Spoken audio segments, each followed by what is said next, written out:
కర్నూలు జిల్లా పూర్తిగా దుర్భిక్ష ప్రాంతం. వర్షాధారంగానే పంటలు సాగు చేసే పరిస్థితి.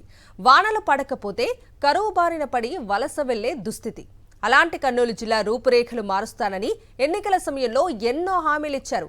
జిల్లాను ఇండస్ట్రియల్ హబ్గా మార్చి ఎంతో మందికి ఉపాధి కల్పిస్తామని మాటిచ్చారు.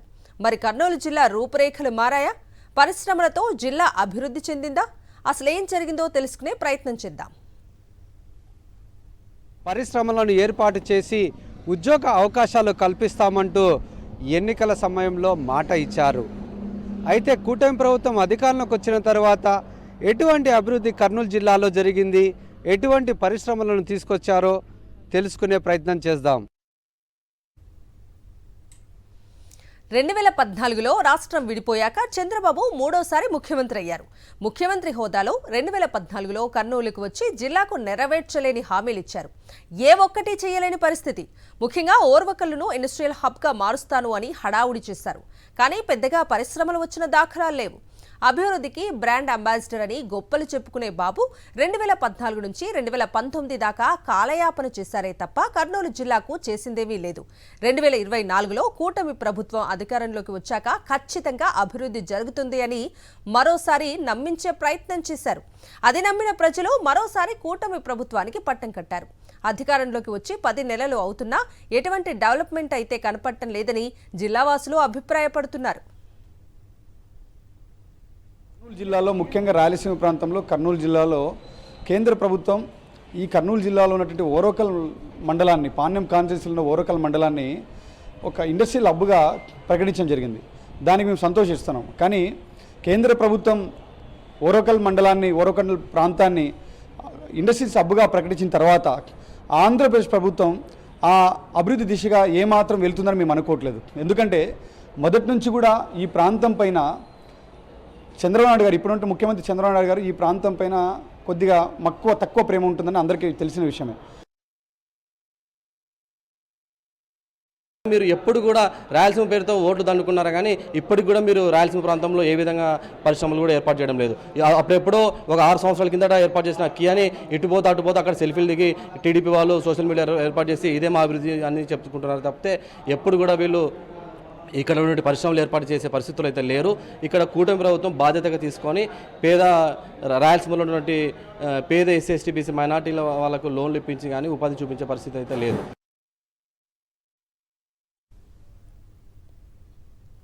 చంద్రబాబు విజన్ ఉన్న వ్యక్తి అని వారంతకు వారే డబ్బా కొట్టుకుంటే సరిపోదు. ఏదైనా చేసి చూపిస్తేనే ప్రజలు నమ్ముతారు. వైఎస్ జగన్మోహన్ రెడ్డి హయాంలో కర్నూలు జిల్లా ఓర్వకల్లు మండలంలోని పిన్నాపురంలో 60,000 కోట్లతో గ్రీన్ కో కంపెనీ ప్రాజెక్టుకు శ్రీకారం చుట్టారు. ఇప్పటికే చాలా వరకు పనులు పూర్తయ్యాయి. జగన్ హయాంలో ప్రపంచంలోనే తొలి ఇంటిగ్రేటెడ్ పవర్ ప్లాంట్ ఇదే. ఇది పూర్తయితే ప్రత్యక్షంగా పరోక్షంగా 50,000 మందికి ఉద్యోగ అవకాశాలు వస్తాయి. రాష్ట్రానికి 5,230,000 మెగావాట్ల విద్యుత్ కూడా అందుతుంది. ఇది కదా నిజమైన విజనరీ అంటూ కర్నూలు జిల్లా వాసులు చెబుతున్నారు.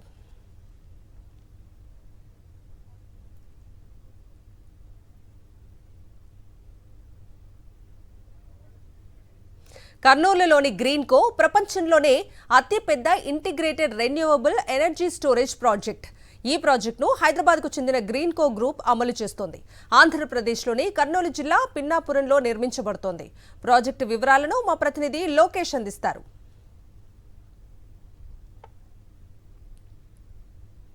ప్రపంచంలోనే అతిపెద్ద పవర్ ప్రాజెక్ట్ని కర్నూలు జిల్లాలో ఏర్పాటు చేసిన ఘనత మాజీ ముఖ్యమంత్రి వైఎస్ జగన్మోహన్ రెడ్డికే దక్కుతుందని చెప్పవచ్చు. ఎందుకంటే ఇటువంటి ప్రాజెక్టు ఎక్కడ కూడా లేని పరిస్థితి. ఆసియా ఖండంలోనే అతిపెద్ద పవర్ ప్రాజెక్ట్ అనేది ఒక కర్నూలు జిల్లాలోనే ఏర్పాటు చేయడం జరిగింది. అంతేకాకుండా ఇక్కడ ఉన్న ప్రాంత వాసుల యొక్క అవసరాలు కావచ్చు, వీటి యొక్క ఇండస్ట్రీస్ రావడం వలన ఎటువంటి ఉపయోగాలు కావచ్చు, వాటిని దృష్టిలో పెట్టుకొని ఇక్కడ చూసుకున్నట్లయితే గ్రీన్ కో ఎనర్జీ పవర్ ప్లాంట్ని ప్రారంభించడం జరిగింది. దీని వలన ఈ యొక్క రాష్ట్రంలో ఈ యొక్క విద్యుత్ కొరత లేకుండా, ఎటువంటి ఇబ్బందులు లేకుండా పూర్తి స్థాయిలో ఒక రాష్ట్రానికి 5230 మెగావాట్ల విద్యుత్ ఉత్పత్తి చేయడానికి ఇది ఎంతగానో తోడ్పడుతున్న పరిస్థితి అయితే కనపడుతుంది. ఎటువంటి ఆలోచనలు లేకుండా ఖచ్చితంగా ఒక విజన్ దృష్టిలో పెట్టుకొని ఈరోజు చూసుకున్నట్లయితే ఇంత పెద్ద ప్రాజెక్ట్ని రూపకల్పన చేయడం జరిగింది. ఎంతో ప్రోత్సాహం కలిగించి ఇటువంటి ప్రాజెక్టులని తీసుకొచ్చిన ఘనత అయితే వైఎస్ జగన్మోహన్ రెడ్డికే దక్కుతుందని చెప్పవచ్చు.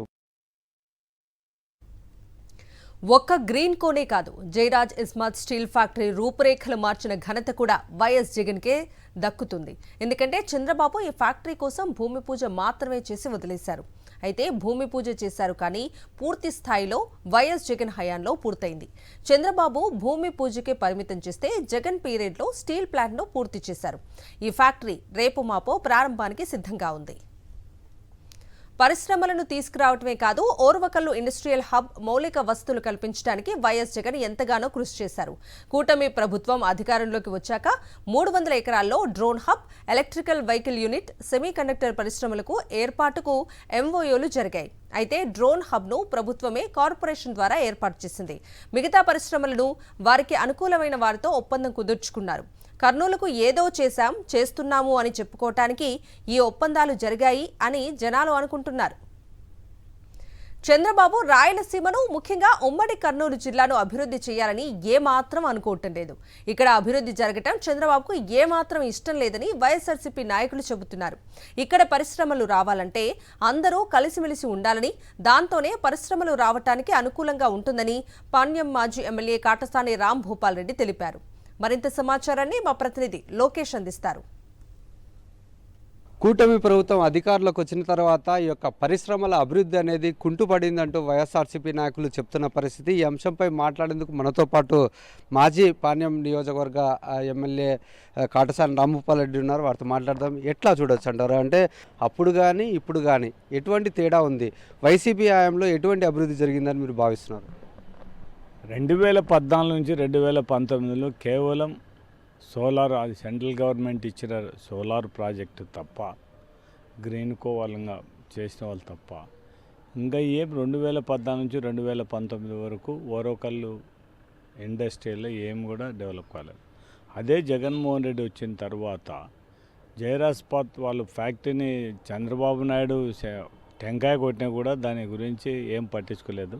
జగన్మోహన్ రెడ్డి గారు వచ్చిన తర్వాతనే మొత్తం అన్ని అప్రూవల్స్ చేయడము, మొత్తం అంతా ఈ ల్యాండ్ చాలా వరకు అక్వేషన్ దీంట్లో కూడా సపోర్ట్ చేసి మిగిలిన పైన అన్ని భూములలో కూడా తీసి ఈ వాటర్ కూడా మన ముచ్చుమరి దగ్గర నుంచి మన ఓరోకల్లు కూడా ఇండస్ట్రీస్ కూడా వాటర్ కూడా తీసుకురావడానికి పైప్ లైన్ కూడా అన్నీ చేయడం జరిగింది. జగన్మోహన్ రెడ్డి ఆ రోజు చాలా ఇటువంటి ఇండస్ట్రీస్కు పూర్తి సహకారం ఇవ్వగలిగినాడు కాబట్టి మొత్తం చేయగలిగినాం.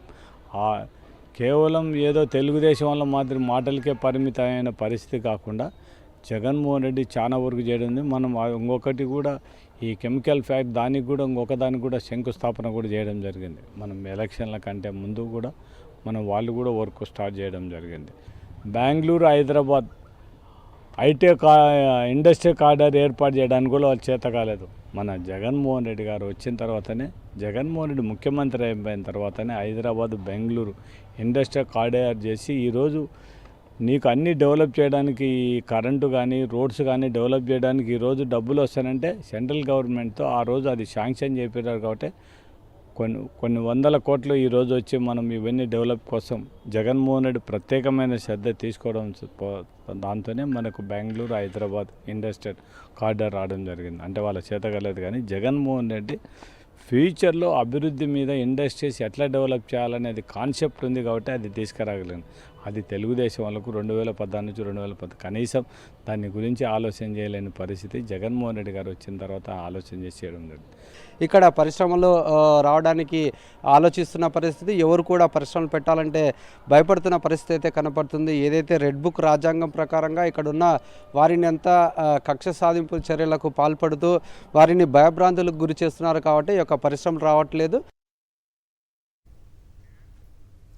రాష్ట్రంలో రెడ్ బుక్ రాజ్యాంగం పేరిట భయభ్రాంతులకు గురిచేస్తే పరిశ్రమలు పెట్టడానికి ఎవ్వరూ ముందుకు రారని కాటసాని అభిప్రాయపడుతున్నారు. వైఎస్ జగన్మోహన్ రెడ్డి మంచి ఆలోచన, ముందు చూపుతో పరిశ్రమలను తీసుకొచ్చారని చెబుతున్నారు. రానున్న రోజుల్లో కూడా ఇక్కడ అభివృద్ధి జరగాలంటే ఖచ్చితంగా మరోసారి వైఎస్ జగన్మోహన్ రెడ్డి ముఖ్యమంత్రి కావాల్సిందేనని అంటున్నారు. రాయలసీమను పారిశ్రామిక హబ్గా తీర్చిదిద్దటంలో భాగంగా మాజీ సీఎం వైఎస్ జగన్ కృషి చేస్తే కూటమి సర్కారు సెజ్లను నిర్వీర్యం చేస్తూ రాష్ట్ర అభివృద్ధిని కుంటుపరుస్తోంది. వైఎస్ఆర్ జిల్లాలోని కొప్పర్తి సెజ్ ఎలక్ట్రానిక్ మ్యానుఫ్యాక్చరింగ్ హబ్లను తీర్చిదిద్ది ఉద్యోగ ఉపాధి అవకాశాలు వైఎస్ జగన్ కల్పిస్తే కూటమి ప్రభుత్వం వచ్చిన ఏడాదిలో ఒక్కటంటే ఒక్క పరిశ్రమను కూడా తీసుకురాలేకపోయింది.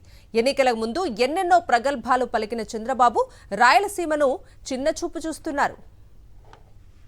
కొప్పర్తి సెజ్ను దివంగత నేత వైఎస్ రాజశేఖర రెడ్డి రాయలసీమ యువత ఉద్యోగ ఉపాధి అవకాశాల కోసం తీర్చిదిద్దితే వైఎస్ జగన్ దాన్ని మరింత ముందుకు తీసుకువెళ్లి అనేక పరిశ్రమలు వచ్చేలా చర్యలు తీసుకున్నారు.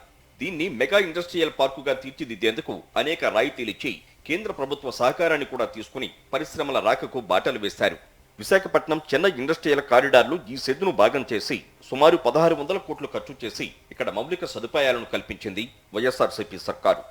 దీనికి తోడు 7000 ఎకరాలు ఉన్న ఈ సెజ్లో ప్రత్యేకంగా ఎలక్ట్రానిక్స్ మ్యానుఫ్యాక్చరింగ్ హబ్ను ఏర్పాటు చేసి అనేక రాయితీలు కూడా ఇచ్చారు. దీంతో డిక్సన్, డిజికాన్ సొల్యూషన్స్ వంటి పెద్ద పెద్ద సంస్థలు ఈ సెజ్లో తమ ప్లాంట్లను పెట్టేందుకు ముందుకొచ్చాయి. 2021 నుంచి కూడా నిక్డిక్ అని చెప్పేసి నేషనల్ ఇండస్ట్రియల్ డెవలప్మెంట్ కారిడార్ అని చెప్పేసి దాని పేరుతోటి, అంటే అది సెంట్రల్ గవర్నమెంట్ ఆర్గనైజేషన్ సంబంధించిదే. సో దానికి సంబంధించి అప్పుడే ప్రపోజ్ చేయడం జరిగింది, శాంక్షన్ కూడా చేయడం జరిగింది అనమాట, నిక్డిక్ పేరుతో అనమాట.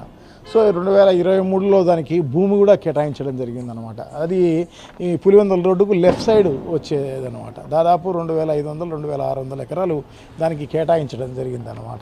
సో దాంట్లో కేటాయించడం జరిగింది. అది ఈ అంతలోగా ఎలక్షన్ వచ్చిన కార్యక్రమం జరిగింది. సో దాన్ని ఇప్పుడు తెలుగుదేశం పార్టీ వాళ్ళు వాళ్ళు పెద్ద ప్రచారం చేసుకుంటున్నారు అన్నమాట. సో అది ఏపీ ఇండస్ట్రియల్ కారిడార్ అని చెప్పేసి అది వచ్చిందని చెప్పేసి పేరు మార్చి నేషనల్ ఇండస్ట్రియల్ డెవలప్మెంట్ కారిడార్ అని చెప్పేసి ఆ పేరును మార్చి క్లస్టర్ అని చెప్పి ఆ పేరు మార్చి చెప్పడం తప్ప వేరే ఏం లేదన్నమాట. ఓవైపు ఇండస్ట్రియల్ పార్కులో పరిశ్రమలను ఆహ్వానిస్తూనే ఎలక్ట్రానిక్స్ హబ్ను తీర్చిదిద్దేందుకు stamp duty, state GST 100% reimbursement ఇచ్చారు. ప్రత్యేకంగా షెడ్లను ప్రభుత్వమే నిర్మించి ఆయా సంస్థలకు అందించింది. రెడీ టు స్టార్ట్ అనే పద్ధతిన అన్ని సౌకర్యాలు కల్పించింది. దీనిలో భాగంగానే 2.5 లక్షల మందికి ఇక్కడ ఉపాధిని కల్పించేందుకు ఈ సెజ్ను తీర్చిదిద్దారు. కేంద్రం కూడా ఈ సెజ్ను ప్రత్యేకంగా గుర్తించి తన సహకారాన్ని కూడా అందించింది. అల్ డిక్సన్, డిజికాన్ సంస్థలతో పాటు ఇక్కడ టీవీలు, ల్యాప్టాప్స్, ట్యాబ్స్, సీసీ కెమెరాల వంటి అనేక ఎలక్ట్రానిక్స్ కంపెనీలకు శ్రీకారం చుట్టారు. వైఎస్ జగన్మోహన్ రెడ్డి గారు ముఖ్యమంత్రి అయిన తర్వాత మరి ఇదే ఇండస్ట్రియల్ కారిడార్, ఏదైతే కొప్పర్తి ఇండస్ట్రియల్ కారిడార్ని అభివృద్ధి చేయాలని ఒక దృఢ సంకల్పంతో మరి కేంద్ర ప్రభుత్వంతో మాట్లాడి మరి సుమారుగా మరి 1000 కోట్ల రూపాయలతో మరి ఏదైతే కొప్పర్తి ఇండస్ట్రియల్ కారిడార్ని అభివృద్ధి చేయడం జరిగింది. మౌలిక సదుపాయాలన్నీ కూడా కల్పించడం జరిగింది. తద్వారా మరి సుమారుగా కొన్ని పరిశ్రమలు ఇక్కడికి రావడం జరిగింది. మరి ఏదైతే డిక్సన్ కంపెనీ అయితేమి ఇతర అనేక సుమారుగా 7-8 కంపెనీలు మరి ఇక్కడికి రావడం జరిగింది. వాళ్ళు ఇక్కడ వాళ్ళ కంపెనీలు ఇక్కడ స్థాపించడం జరిగింది. తద్వారా సుమారుగా 7 నుంచి 7,000 మందికి ఉద్యోగ మరియు ఉపాధి అవకాశాలు కూడా మరి ఇక్కడ కలిగించడం జరిగింది. రాయలసీమ పారిశ్రామికంగా ముందడుగు వేయాలని వైఎస్ జగన్ తీసుకొచ్చిన చర్యలను కుంటుపడేలా చేస్తోంది కూటమి ప్రభుత్వం. సంపద సృష్టిస్తామని ప్రగల్భాలు పలికిన చంద్రబాబు మాటలు నీటి మీద రాతలయ్యాయి. ఎయిర్పోర్టు, రైల్వే లైన్, నీటి వసతితో అన్ని సదుపాయాలు ఉన్న సెజ్లో పరిశ్రమలను తీసుకురావడంలో చంద్రబాబు ఘోరంగా విఫలమయ్యారు.